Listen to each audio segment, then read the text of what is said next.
40 años en el desierto, en tipo y antitipo. Pastor Taylor G. Bunch. El Cades Barnea de la Iglesia Adventista. El movimiento adventista alcanzó su Cades Barnea en la Asamblea de Minneapolis en el otoño de 1888.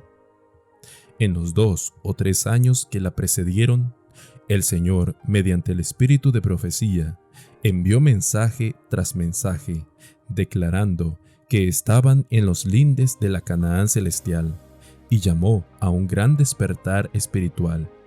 Ese fue el antitipo del mensaje dado a Israel justo antes que alcanzaran Cades Barnea. Habéis estado bastante tiempo en este monte. Entrad y poseed la tierra que Jehová juró dar a vuestros padres. Deuteronomio capítulo 1, versículos 6 al 8. Obsérvese los siguientes mensajes, dados inmediatamente antes de 1888, tal como aparecen en los Testimonios para la Iglesia, volumen 5. 1879. Página 526. Estamos ahora en las fronteras mismas del mundo eterno. 1881. Página 147. El final de todas las cosas está a las puertas. 1881. Página 18. Se me ha mostrado que estamos en el umbral del mundo eterno. 1885, página 460. Estamos al borde mismo del mundo eterno. 1885, página 469. La eternidad se cierne ante nosotros. La cortina está a punto de ser levantada. Hubo también un llamamiento solemne al reavivamiento y la reforma, y apropiarse de la justicia de Cristo en preparación para la entrada en el reino celestial. Review and Herald, 22 de marzo 1887. La mayor y más urgente de todas nuestras necesidades es un reavivamiento de la verdadera piedad. Si se hiciera la voluntad de Satanás, nunca más habría otro despertar, grande o pequeño, hasta el fin del tiempo. La práctica totalidad de los artículos de la Review en los meses que precedieron a 1888 contenían fervientes y conmovedores llamamientos a un despertar espiritual que daría al pueblo de Dios una comprensión de su condición laodicense y de Cristo y su justicia como el único remedio. El volumen 5 de los Testimonios fue escrito inmediatamente antes de 1888 y está lleno de mensajes advirtiendo de la cercanía del fin y de la necesaria preparación para la crisis que estaba a punto de venir. Vea también el libro Cristo Nuestra Justicia de A. G. Daniels. Durante la Asamblea de Minneapolis, la justicia por la fe y la preparación para el fin fueron el tema de casi cada mensaje dado. La sierva del Señor estuvo presente y se identificó completamente con el mensaje. Hablando más tarde sobre el mismo, declaró: en su gran misericordia, el Señor envió un preciosísimo mensaje a su pueblo por medio de los pastores Waggoner y Jones. Este mensaje tenía que presentar en forma más destacada ante el mundo al sublime Salvador, el sacrificio por los pecados del mundo entero. Presentaba la justificación por la fe en el garante. Invitaba a la gente a recibir la justicia de Cristo, que se manifiesta en la obediencia a todos los mandamientos de Dios. Muchos habían perdido de vista a Jesús. Necesitaban dirigir sus ojos a su divina persona, a sus méritos, a su amor inalterable por la familia humana. Todo el poder es colocado en sus manos, y Él puede dispensar ricos dones a los hombres, impartiendo el inapreciable don de su propia justicia al desvalido agente humano. Este es el mensaje que Dios ordenó que fuera dado al mundo. Es el mensaje del tercer ángel, que ha de ser proclamado en alta voz y acompañado por el abundante derramamiento de su Espíritu. Testimonios para los Ministros, página 91 y 92. El Señor dispuso derramar su Espíritu Santo en la lluvia tardía y terminar rápidamente la obra. Review and Herald, 2 de noviembre 1892. El tiempo de prueba está ya sobre nosotros, puesto que el fuerte pregón del tercer ángel ya ha comenzado en la revelación de la justicia de Cristo, el Redentor que perdona los pecados. Ese es el comienzo de la luz del ángel cuya gloria alumbrará toda la tierra. Pero muchos comenzaron a temer el fanatismo, y el encuentro que comenzó con una manifestación tan señalada de la presencia de Dios y de las bendiciones, finalizó en el altercado y la confusión. Muchos sintieron que el mensaje que se había dado se desviaba de las buenas y viejas doctrinas que habían hecho de nosotros un pueblo, y las rechazaron. Véase Cristo nuestra justicia y testimonios para los ministros, página 89 y 98, que es un agudo reproche hacia aquellos que rechazaban ese mensaje. Ante los ojos del Señor, tiene que haber sido tan terrible como la rebelión en Cades Barnea, puesto que resultó en el mismo castigo, un retroceso al desierto, de igual forma en que el Israel murmuró en sus tiendas y criticó al dirigente escogido por Dios que se estaba esforzando en llevarlos a la tierra prometida. Así también el Israel moderno volvió a protagonizar esas escenas en Minneapolis en 1888. Review and Herald, 27 de mayo 1890. Dios ha suscitado a sus mensajeros para hacer su obra para este tiempo. Algunos han dado la espalda al mensaje de la justicia de Cristo, para criticar a los hombres y sus imperfecciones. Cristo ha anotado todas sus palabras duras, orgullosas y despectivas dirigidas contra sus siervos, como si se hubiesen pronunciado contra Él mismo. Creo que nunca más seré llamada a estar bajo la dirección del Espíritu Santo, tal como lo estuve en Minneapolis. La presencia de Jesús estuvo conmigo. Todos los reunidos en esa asamblea tuvieron la oportunidad de ponerse del lado de la verdad, recibiendo el Espíritu Santo, que fue enviado por Dios en una corriente tan rica de amor y misericordia. Pero en las habitaciones ocupadas por algunos de nuestro pueblo, se oyeron palabras de ridículo, crítica, burla y risa. Se atribuyeron el fanatismo a las manifestaciones del Espíritu Santo. Las escenas que tuvieron lugar en aquella asamblea hicieron avergonzarse al Dios del cielo de llamar sus hermanos a los que participaban en ella. Todo eso lo observó el vigilante celestial y quedó escrito en el libro de la memoria de Dios. Testimonio especial al equipo de Review and Herald 1617, escrito en 1896. Si hubiera hecho su obra, hoy el mundo habría sido ya advertido. Review and Herald, 6 de octubre 1896. Si el propósito de Dios de dar al mundo el mensaje de misericordia hubiese sido llevado a cabo por su pueblo, Cristo habría venido ya a la tierra y los santos habrían recibido su bienvenida en la ciudad de Dios. Testimonios, volumen 6, página 448, escrito alrededor del año 1900. Sé que si el pueblo de Dios se hubiera mantenido en una relación viviente con Él, si hubiera obedecido su palabra, estaría hoy en la Canaán celestial. El Evangelismo, página 503. Debido a su incredulidad manifestada en el rechazo al mensaje enviado para prepararlos para la Canaán celestial, el Señor debió alterar su propósito y hacer que su pueblo volviera al desierto del pecado hasta que aprendiera la lección de la fe.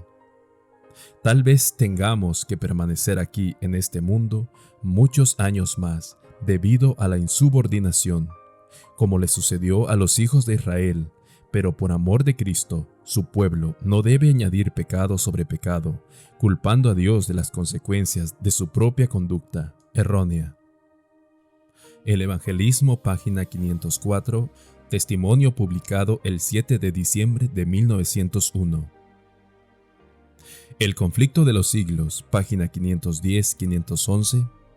La historia del antiguo Israel es un ejemplo patente de la experiencia pasada del cuerpo adventista, traducción literal.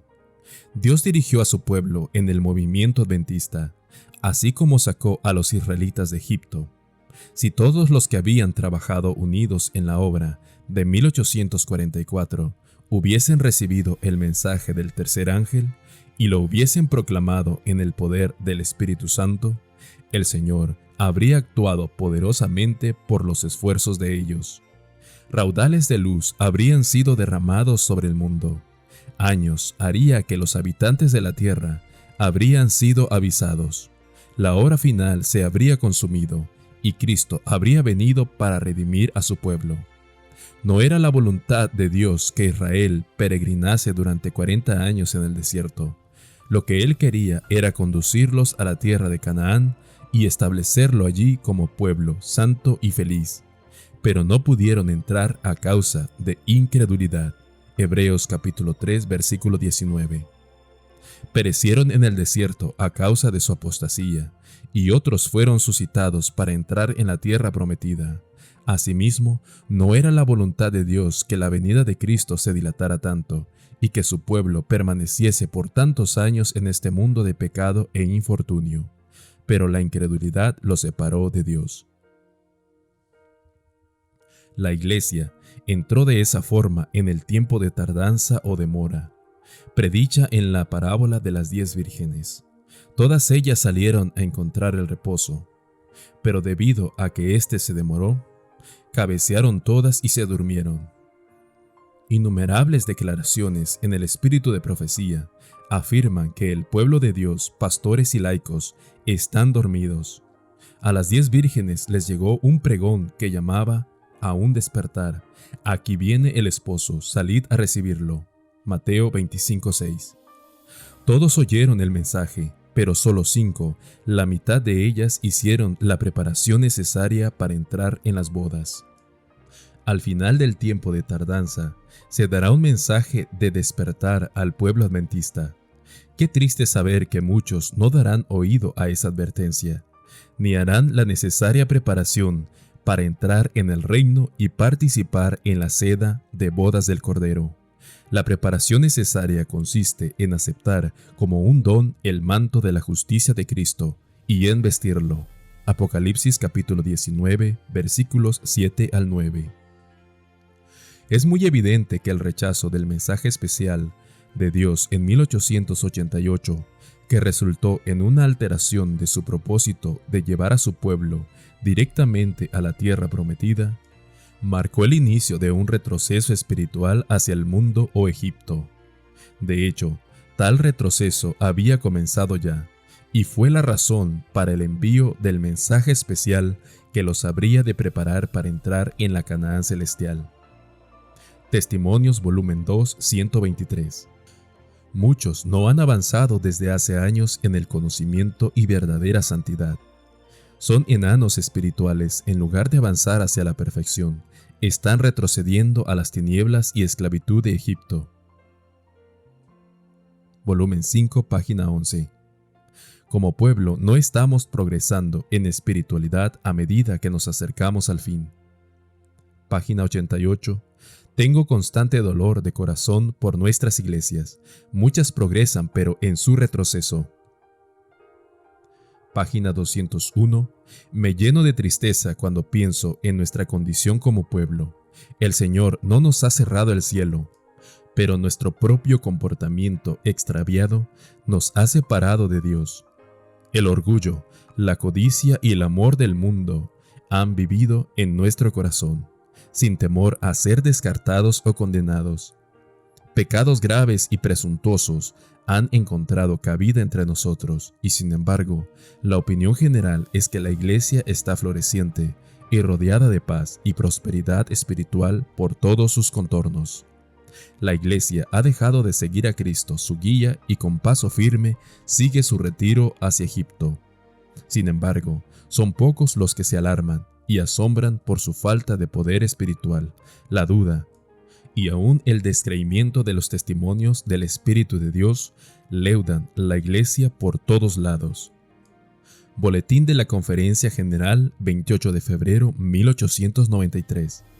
La influencia derivada de la resistencia a la luz y la verdad en Minneapolis tendió a dejar sin efecto la luz que Dios ha dado a su pueblo mediante los testimonios. Review and Herald, 26 de agosto 1890. Desde el tiempo del encuentro de Minneapolis, he visto el estado de la iglesia de la Odisea como nunca antes. He oído el reproche de Dios pronunciando sobre los que se sienten tan satisfechos, no conociendo su destitución espiritual. Como los judíos, muchos han cerrado sus ojos para no ver, pero hay ahora un gran peligro en cerrar los ojos a la luz y en caminar apartados de Dios, sin sentir necesidad de nada, tal como sucedió cuando Él estuvo sobre la tierra. Como sucedió al antiguo Israel tras regresar de Cades Barnea, el movimiento adventista no recorrió todo el trayecto hasta llegar a Egipto o al mundo, pero ha retrocedido una buena distancia y ha permanecido en una condición laodicense, cavilando en el desierto y acampando alrededor del monte de la ley. Nadie puede leer Apocalipsis capítulo 3 versículos 14 al 17, así como las incontables declaraciones del espíritu de profecía relativas a nuestra condición espiritual, y negar que espiritualmente hemos estado regresando hacia el mundo y vagando en el desierto del pecado, lo mismo que el antiguo Israel. En el caso del pueblo adventista, también es cierto que en sus corazones se volvieron a Egipto. Hechos 3:39. Todo ese tiempo nos hemos estado jactando por nuestro progreso. Review and Herald, 25 de febrero 1902. En muchos corazones parece haber escasamente un suspiro de vida espiritual. Elevaremos mediante un cristianismo medio muerto el espíritu egoísta y codicioso del mundo, al participar de su impiedad y sonriendo ante sus falsedades? No, Dios presenta contra los pastores y el pueblo la dura acusación de debilidad espiritual diciendo: yo conozco tus obras, que ni eres frío ni caliente. Dios llama a un reavivamiento y a una reforma espiritual. Review and Herald, 27 de febrero 1901. Hay muchísimos profesos cristianos que están esperando despreocupadamente el retorno del Señor. No llevan las ropas de justicia. Pueden profesar ser hijos de Dios, pero no están purificados de pecado. Son egoístas y autosuficientes. Su experiencia está falta de Cristo. Ni aman de forma suprema a Dios, ni a su prójimo como a ellos mismos. No tienen una idea correcta de aquello en lo que consiste la santidad. No ven los defectos en ellos mismos. Están tan cegados que no son capaces de detectar la obra sutil del orgullo y la iniquidad. Están vestidos con los harapos de la justicia propia y padecen ceguera espiritual. Satanás ha arrojado su sombra entre ellos y Cristo, y no tienen deseos de estudiar el carácter puro y santo del Salvador. Review and Herald, 25 de junio 1898. Diariamente la Iglesia se está convirtiendo al mundo.